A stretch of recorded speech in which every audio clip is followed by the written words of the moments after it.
उत्तर पूर्व, अद्भुत, रोमांचक और मनोहारी, उसकी छटा को समेटती रेडियो डायरी, जिसके पन्ने खुलते हैं हर रविवार शाम 5:30 बजे FM गोल्ड पर। पूर्वोत्तर डायरी। पूर्वोत्तर डायरी में आप सभी का स्वागत है। सभी सुनने वालों को चंद्रिका जोशी का नमस्कार। पूर्वोत्तर के विकास के बारे में सरकार का दृढ़ विश्वास है कि पूर्वोत्तर के सभी राज्यों में अपार क्षमता, कौशल और अद्भुत विरासत है। इसलिए सरकार के विकासोन्मुख कार्यों से अब पूर्वोत्तर के सभी राज्य देश के अन्य राज्यों के साथ ही कदम से कदम मिलाकर नव विकास की ओर चल रहे हैं। पूर्वोत्तर की इसी शक्ति पर देश गर्व करता है। हमारा पूर्वोत्तर प्रगति पथ पर अग्रसर है और अनेक क्षेत्रों में संकल्प के साथ विकास के नए कीर्तिमान बना रहा है। तो आइए चलें पूर्वोत्तर की ओर।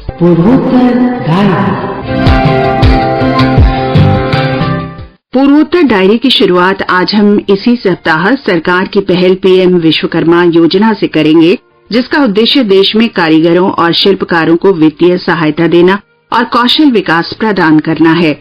वित्त मंत्री निर्मला सीतारमण ने कहा है कि सरकार विश्वकर्मा योजना के अंतर्गत कारीगरों को दिए जाने वाले ऋण पर 8% तक की सब्सिडी देगी। श्रीमती सीतारमण ने योजना के शुरुआती कार्यक्रम में कहा कि सरकार ने 2023-24 के बजट में पहले ही 13,000 करोड़ रुपए का प्रावधान इसके लिए कर दिया है। विश्वकर्मा योजना के बारे में वित्त मंत्री ने बताया कि कारीगरों को 5% की बहुत कम ब्याज दर पर ऋण दिया जाएगा। इस योजना में बढ़ई, सुनार, लोहार, राजमिस्त्री, मूर्तिकार, नाई और नाविक सहित 18 तरह के शिल्पकार शामिल हैं। सरकार इनको 3 लाख रुपए तक का ऋण उपलब्ध कराएगी। PM विश्वकर्मा योजना के लिए ऑनलाइन या ऑफलाइन आवेदन किया जा सकता है। ऑनलाइन आवेदन करने के लिए कारीगर या शिल्पकार को PM विश्वकर्मा योजना की आधिकारिक वेबसाइट पर आवेदन करना होगा। ऑफलाइन आवेदन करने के लिए कारीगर या शिल्पकार को अपने जिले के जिला उद्योग केंद्र या बैंक में जाकर आवेदन करना होगा। त्रिपुरा के रत्ना सरकार भट्टाचार्य को 17 सितंबर को योजना के शुभारंभ के दौरान प्रधानमंत्री द्वारा दिल्ली में सम्मानित किया गया। PM विश्वकर्मा प्रमाण पत्र उन्हें सौंपा गया। उन्होंने आभार व्यक्त किया और कहा कि उनको मिली मदद से अब वो नई मशीनें खरीदकर अपना कारोबार बढ़ा सकते हैं। रत्ना सरकार भट्टाचार्य अगरतला के एक कारीगर हैं जो बांस से लैंप, चटाई और अन्य घरेलू सामान बनाते रहे हैं।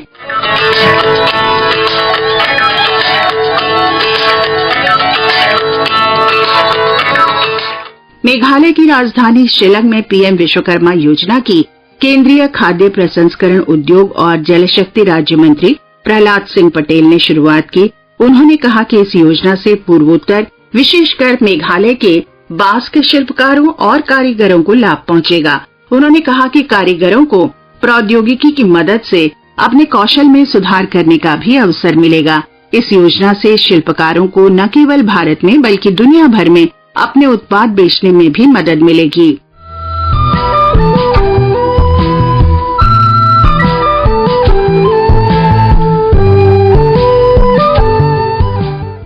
मिजोरम में पूर्वोत्तर क्षेत्र विकास राज्य मंत्री BL वर्मा ने आइजोल में PM विश्वकर्मा योजना की शुरुआत की। इसे एक महत्वपूर्ण योजना बताते हुए श्री वर्मा ने कहा कि इस योजना से हमारे समाज के एक बहुत ही महत्वपूर्ण वर्ग कारीगरों और शिल्पकारों को बहुत जरूरी मदद और साथ ही साथ पहचान मिलेगी। कार्यक्रम में राज्य के ग्रामीण विकास मंत्री लालरुआ निका, मुख्य सचिव डॉक्टर रेणु, पूर्वोत्तर क्षेत्र विकास मंत्रालय के संयुक्त सचिव अंशुमन देव और मिजोरम सरकार के कई उच्च अधिकारी शामिल हुए।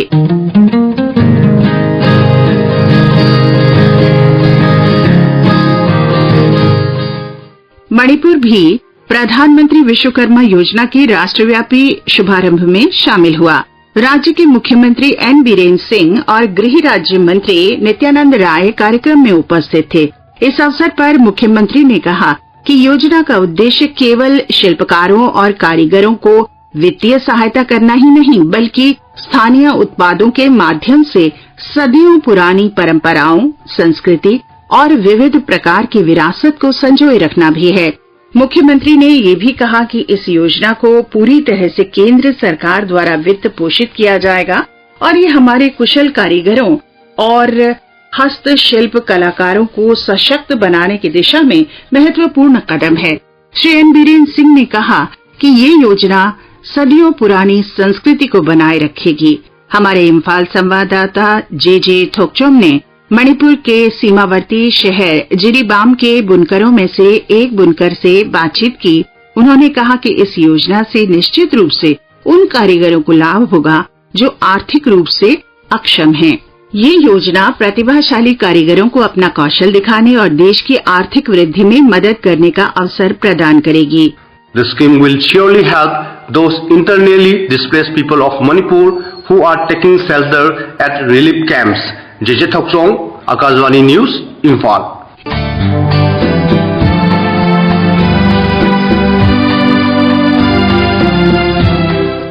अरुणाचल प्रदेश के मुख्यमंत्री पेमा खांडू ने कहा है कि प्रधानमंत्री विश्वकर्मा योजना से देश भर के शिल्पकारों को लाभ मिलेगा। इस अवसर पर केंद्रीय पृथ्वी विज्ञान मंत्री किरेन रिजिजू ने कहा कि पिछले 7-8 वर्ष में अरुणाचल प्रदेश में तेजी से विकास हुआ है।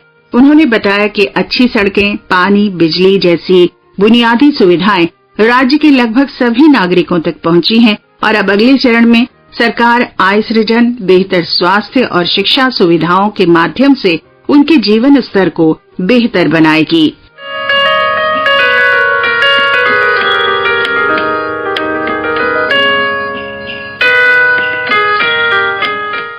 अरुणाचल प्रदेश के मुख्यमंत्री पेमा खांडू ने राज्य में मुख्यमंत्री श्रमिक कल्याण योजना नाम की एक नई योजना शुरू करने की घोषणा की है। अरुणाचल प्रदेश के मुख्यमंत्री पेमा खांडू ने राज्य में मुख्यमंत्री श्रमिक कल्याण योजना नाम से एक नई योजना शुरू करने की घोषणा की। बीते रविवार ईटानगर में एक समारोह को संबोधित करते हुए उन्होंने कहा कि मुख्यमंत्री श्रमिक कल्याण योजना अरुणाचल प्रदेश में भवन और अन्य निर्माण श्रमिक कल्याण बोर्ड के साथ पंजीकृत श्रमिकों के लिए प्रोत्साहन की एक संशोधित सूची पेश करेगी। योजना में श्रमिकों के परिवारों के लिए मातृत्व लाभ 1,000 रूपये से बढ़ाकर 6,000 रूपये, मृत्यु मुआवजा 50,000 रूपये से बढ़ाकर 2 लाख रूपये, दुर्घटना मृत्यु मुआवजा 1 लाख रूपये से बढ़ाकर 4 लाख, चिकित्सा सहायता पहले 3 दिन के लिए 2,000 रूपये से बढ़ाकर 5,000 रूपये और प्राकृतिक आपदाओं के कारण संपत्ति क्षति के लिए 10,000 रूपये का मुआवजा करने का निर्णय किया गया।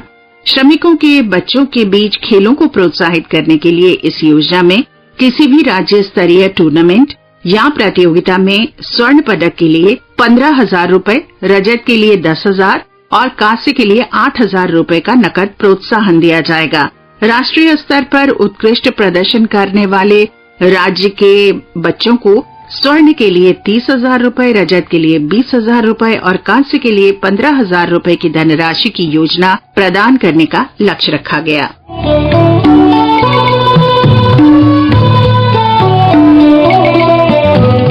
अंतर्राष्ट्रीय बाजरा वर्ष के अनुरूप इस वर्ष महिला और बाल विकास विभाग द्वारा असम के सभी ICDS केंद्रों को बाजरा सामग्री वितरित की जा रही है। आकाशवाणी से बातचीत में महिला और बाल विकास विभाग के निदेशक बिवाश मोदी ने बताया कि इस साल केंद्र के जोर देने के बाद से उनका विभाग राज्य भर में कुल खाद्यान्न में से 15% बाजरा सामग्री माताओं और बच्चों को उपलब्ध करा रहा है। उन्होंने कहा कि इस कदम से असम में राष्ट्रीय पोषण माह के अंतर्गत की जा रही विभिन्न गतिविधियों को भी प्रोत्साहन मिला है। उन्होंने उल्लेख किया कि पोषण माह के दौरान ICDS केंद्रों, शैक्षणिक संस्थानों में विभिन्न जागरूकता और पोषण संबंधी गतिविधियां आयोजित की गई हैं। उन्होंने ये भी बताया कि राज्य के आंगनबाड़ी केंद्रों में एक अमृत वाटिका विकसित की जा रही है, जिसमें विभिन्न सब्जियों की चीजें शामिल हैं ताकि बच्चों को संतुलित और पोषक आहार मिल सके।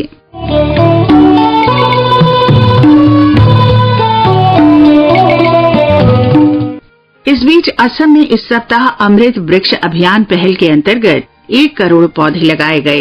प्रधानमंत्री नरेंद्र मोदी ने मुख्यमंत्री हेमंत बिस्वा शर्मा को लिखे पत्र में पर्यावरण संरक्षण के लिए की गई इस पहल की सराहना की है। प्रधानमंत्री ने कहा कि ये महत्वाकांक्षी पहल है जिसका लक्ष्य राज्य भर में 1 करोड़ पौधे लगाना है।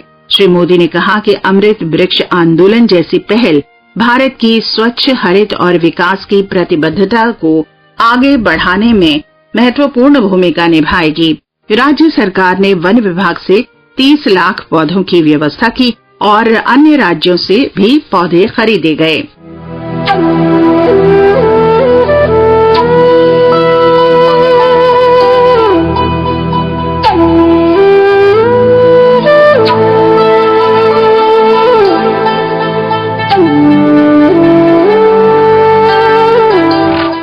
नागालैंड सरकार ने बागवानी विकास कार्यक्रमों को राज्य के सभी जिलों में समान रूप से करने और उनकी क्षमता को बढ़ाने और अधिकतम करने के उद्देश्य से प्रत्येक जिले में एक गांव का चयन करके इस वर्ष से बागवानी मॉडल गांवों की शुरुआत की है।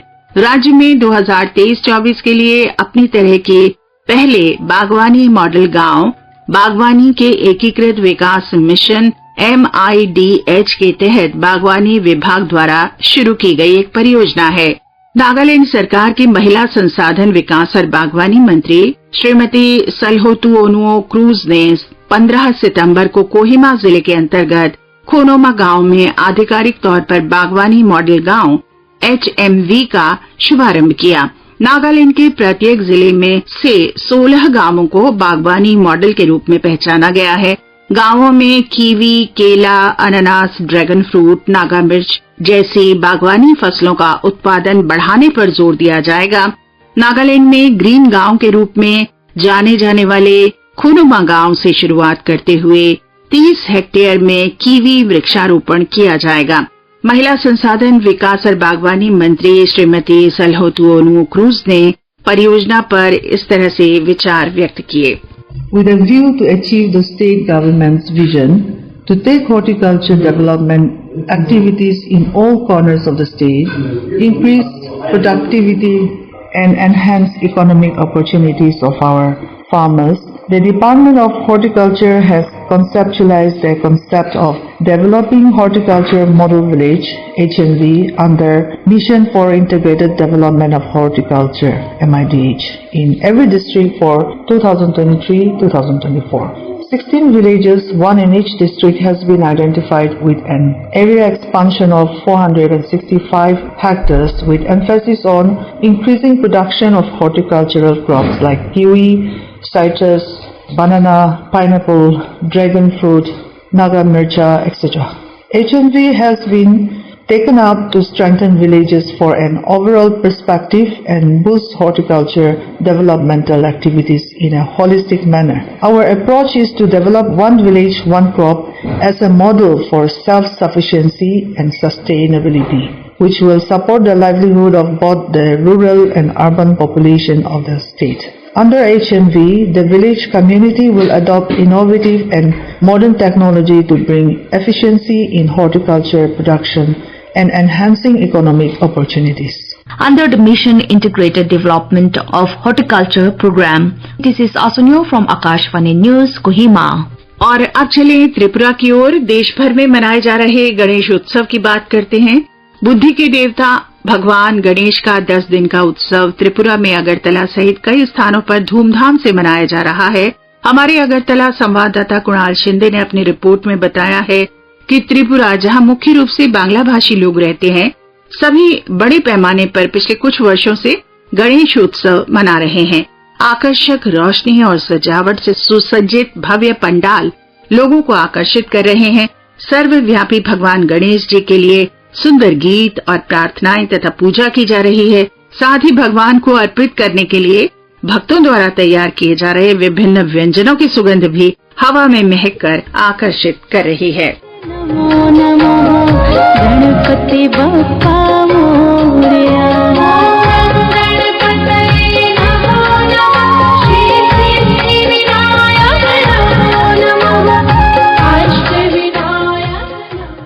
This This religious extravaganza is also witnessing cultural amalgamation as prayers and hymns played on the loudspeakers are largely in Marathi language, reminiscing the festival mood in the western state of Maharashtra, where Ganeshotsav is celebrated on a humongous scale. Kunal Shinde from Akashvani Agartala. Namo Namo Ganpati Bappa Morya गणपतये नमो नमः श्री सिद्धि विनायक नमो नमः अष्ट विनायक। और आइए आप सुनते हैं स्वच्छता ही सेवा पखवाड़ा विषय पर असम के स्वच्छ भारत मिशन ग्रामीण के मिशन डायरेक्टर जय शिवानी से हमारे गुवाहाटी संवाददाता मानस प्रतिम शर्मा की ये बातचीत। पूर्वोत्तर डायरी के इस क्रम में आपका स्वागत है। पहले जय जी आपसे ये जानना चाहूंगा कि स्वच्छता ही सेवा जो अभियान है असम में आप लोग कैसे इसको चला रहे हैं? स्वच्छता ही सेवा 2023 वर्ष का भारत सरकार ने 15 सितंबर को पूरे देश में इसको सेंट्रली लॉन्च किया था और उसी हिसाब से असम में भी हमने सारे डिस्ट्रिक्ट्स में इंस्ट्रक्शंस देके 15 सितंबर से ही असम में भी स्वच्छता ही सेवा के अंदर जो एक्टिविटीज हमें लेना है वो हम लोगों ने हर डिस्ट्रिक्ट में स्टार्ट कर दी।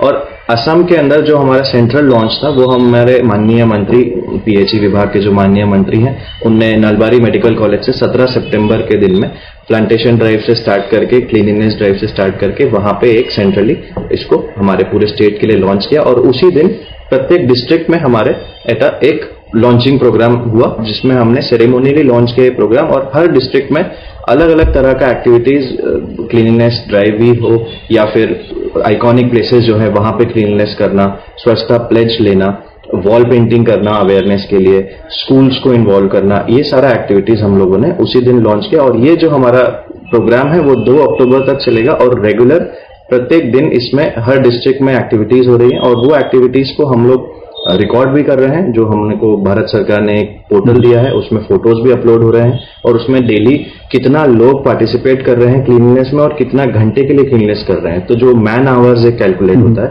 वो हर डिस्ट्रिक्ट में कितना मैन आवर्स सफाई में दिया जा रहा है इस स्वच्छता पखवाड़े में वो उसमें रिकॉर्ड हो रहा है। जी, तो सर आप ये बताइए कि पूरे अभियान में अब तक प्रदेश के लोगों से आपको किस तरह के पार्टिसिपेशन मिला है?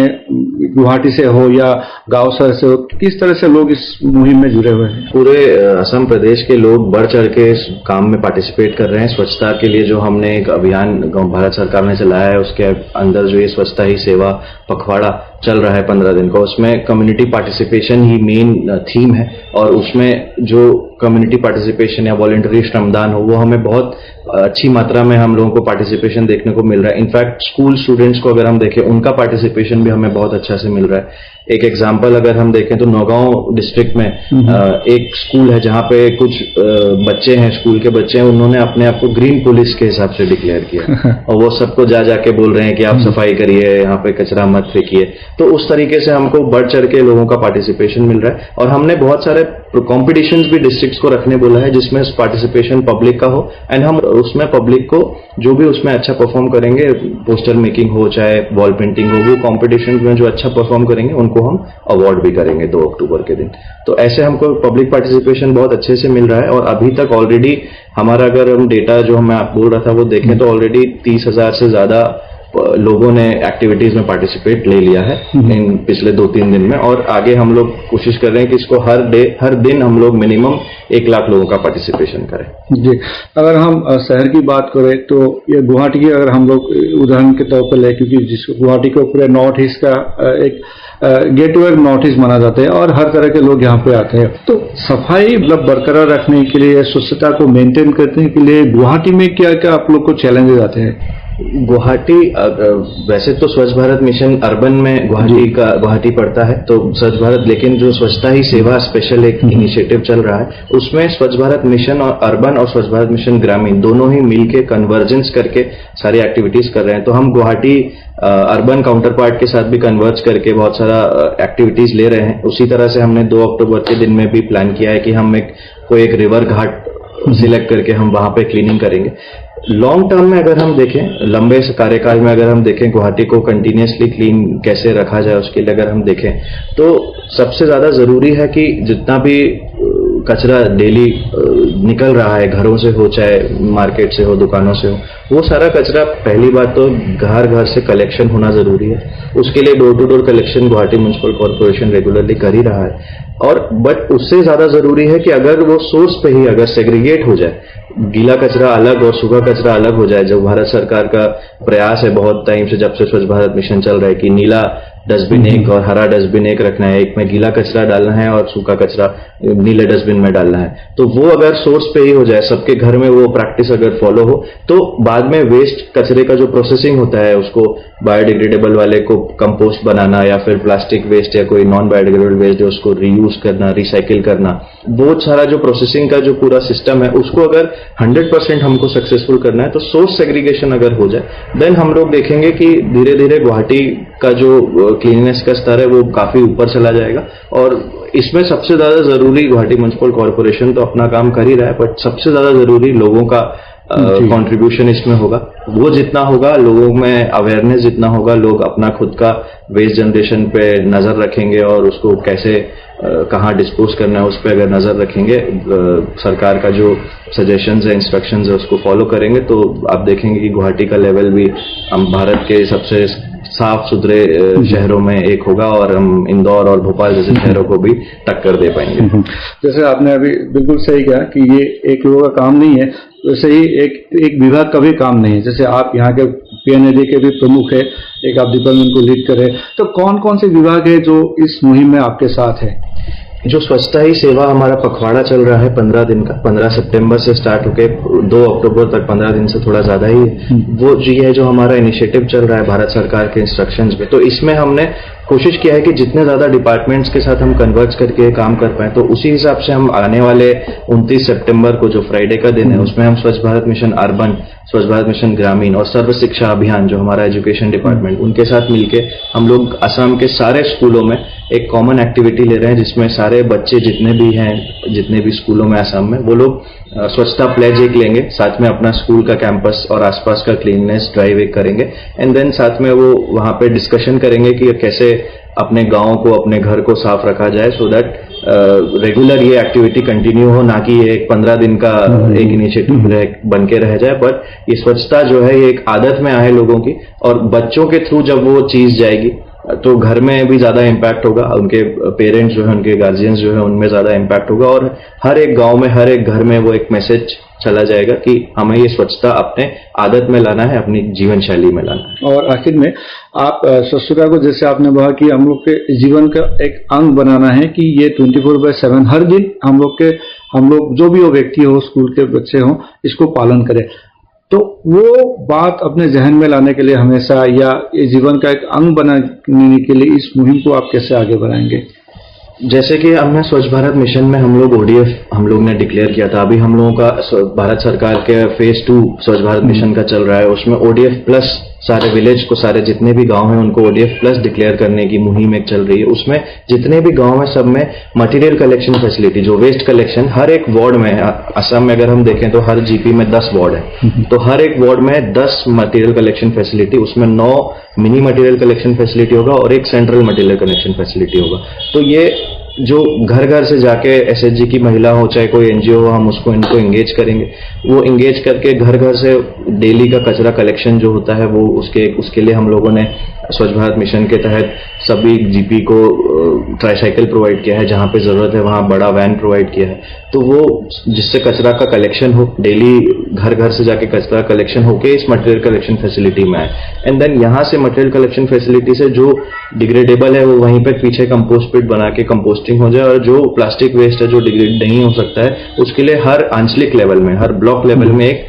प्लास्टिक वेस्ट मैनेजमेंट यूनिट बनाया जा रहा है, जहां पे वो प्लास्टिक वेस्ट जाके इकट्ठा होगा, वहां पे प्लास्टिक प्रोसेसिंग के लिए श्रेडिंग मशीन, बेलिंग मशीन, ये सारा चीजें इंस्टॉल हो रहा है, तो वो फिर उसके बाद वो प्लास्टिक श्रेडिंग होके, बेलिंग होके हम लोग जैसे PWD को दे सकते हैं, जो रास्ता बनाने में प्लास्टिक बिटुमिन के साथ मिक्स करके उसका उपयोग कर सकते हैं। उसी के तहत हम लोगों ने एक पश्चिम छोयगांव GP से इसको बहुत पहले ही स्टार्ट कर दिया था, और वहां पे already plastic waste management unit functional हो गया है, वेस्ट कलेक्शन स्टार्ट हो गया है, प्लास्टिक काफी मात्रा में कलेक्ट हो गया है, और वही सी चीज हम 2 अक्टूबर को हम लोग एक सेंट्रल प्रोग्राम यहाँ पे कर रहे हैं, स्वच्छता दिवस, उस प्रोग्राम में हम रिवर घाट क्लीनिंग से स्टार्ट करके ये जो प्लास्टिक कलेक्ट हुआ है उसको हम सेरेमोनियली हैंड ओवर करेंगे पीडब्ल्यूडी को, जिससे वो लोग उसको रास्ता बनाने में यूज कर पाए। और उसी दिन और भी प्रोग्राम जैसे जो भी डिस्ट्रिक्ट इतना सारा एक्टिविटीज कर रहे हैं या पब्लिक उसमें पार्टिसिपेट कर रहा है, तो जहां पे भी अच्छा काम हो रहा है हमने 2-3 पैरामीटर्स बनाए हैं। जिस भी जिले में, जिस भी जीपी में, जिस भी ब्लॉक में या जो भी इंडिविजुअल पब्लिक उसमें पार्टिसिपेट करके अच्छा काम कर रहा है, हम उनको उस दिन सम्मानित करेंगे, उनको उस दिन अवार्ड देंगे, जिससे उनका ये काम रिकॉग्नाइज हो और दूसरे लोग भी मोटिवेट हो कि हमें ऐसा काम डेली अपने लाइफ में लाना है। और उसी दिन हम लोग जो हमारा ओडीएफ के लिए हर घर में शौच होने का एक भारत सरकार का मिशन था, तो वो अब जो नए इमर्जिंग घर नए बन रहे हैं उनके लिए जो अब उनके पास अगर शौच नहीं है तो वो ओडीएफ प्लस के अंदर वो भी एक पार्ट है। तो अभी उसके लिए हम लोग डायरेक्ट बेनिफिट ट्रांसफर करके वो शौच बनाने का एक स्कीम गवर्नमेंट ऑफ इंडिया का चल रहा है। तो उसी दिन हमने 1 लाख ऐसे बेनिफिशरीज को हमारे यहाँ से सेरेमोनियली, माननीय मुख्यमंत्री, माननीय मंत्री उसको सेरेमोनियली लॉन्च करेंगे और 1 लाख बेनिफिशरी को डीबीटी उसी दिन एक बार में ट्रांसफर किया जाएगा। जी, आपने हमें समय दिया, इसलिए फिर से आपका आभार। थैंक यू, धन्यवाद। अभी आप सुन रहे थे स्वच्छता ही सेवा पखवाड़ा विषय पर असम के स्वच्छ भारत मिशन ग्रामीण के मिशन डायरेक्टर जय शिवानी से हमारे गुवाहाटी संवाददाता मानस प्रतिम शर्मा की बातचीत।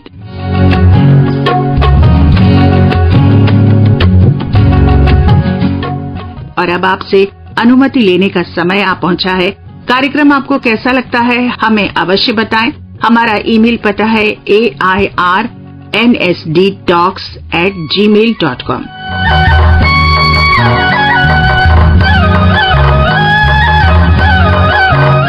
तो इंतजार रहेगा आपकी प्रतिक्रिया का। अब हमें अनुमति दीजिए। आलेख और संकलन चंद्रिका जोशी, तकनीकी सहायक दानिश जैदी।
ये कार्यक्रम आकाशवाणी के समाचार सेवा प्रभाग द्वारा प्रस्तुत किया गया।